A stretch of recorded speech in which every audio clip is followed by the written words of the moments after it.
উঠে গিয়ে আর রান্নাবাড়ি করতে হবে না, এই খাবারটুকু খেয়ে নিয়ে।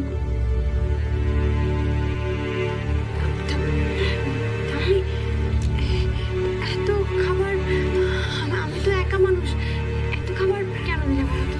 এইটুকু মেয়ে, খাওয়া নিয়ে সমস্যা কিসের? এমন কিছু পরিমাণ দেওয়া হয়, যা দিয়েছে সবটা খেয়ে নেবে ব্যাস। হ্যাঁ, চুপচাপ খেয়ে নিবি সবটা। আর দেখ, এই বাড়িতে তো আর তুই আমার ছাড়ার বকার সুযোগ পাবি না। ওই অফিসে গিয়ে মন খুলে বকে নিস, ছেড়ে নিস, বুঝলি? তুই কিন্তু বলেছিলিস তুই মাঝে মাঝে এখানে আসবি, আর যদি তুই না আসিস না, আমি কিন্তু তোকে ধরে বেঁধে নিয়ে আসবো। আর যতই কাজ করিস না কেন, আমি কিন্তু তোকে ফোন করবো। ফোনটা প্লিজ ধরিস, নাহলে খুব জ্বালাবো তোকে। আমার বোনটা আমায় ফোন করবে, সেটা আমার কাছে জ্বালাতন। আর যদি জ্বালাতন হয়, আমি এই জ্বালাতন ভালোবাসি। জ্বালাবে আমার।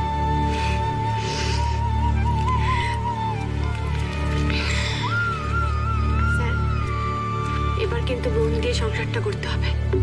কাল অফিসে দেখা হবে, কেমন? মহেশ্বর, এমন না করুন যে আবার এমন কিছু আপনি না বাঁধান, আমাকে আবার ছুটে আসতে হয়, আবার আপনার সংসারের হাল ধরতে হয়। এমন যেন কিছু না হয়, সাবধানে থাকবেন। আর সংসারটা মন দিয়ে করবেন। স্যার, একটা কথা মাথায় রাখবেন, সংসারে কিন্তু শুধু মেয়েদের দায়িত্ব নিতে হয় এমনটা নয়, ছেলেদেরও দায়িত্ব নিতে হয়, সংসারের সময় দিতে হয়।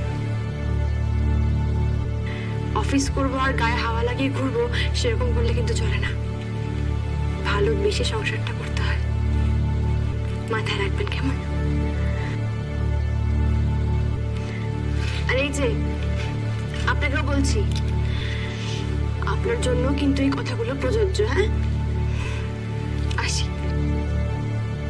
যা যা বললেন, এত শত ব্যাপার যে আমি জানি না শ্যামলী।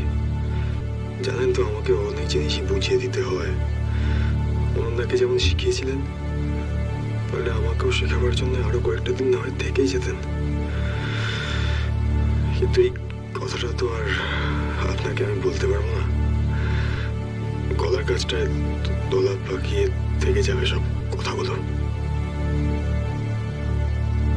বাবা,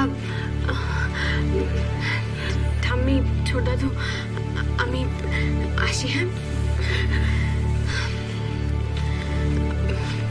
ও ব্যাগটাই ভুলে গেছি। সাবধানে যাস। হ্যাঁ বাবা।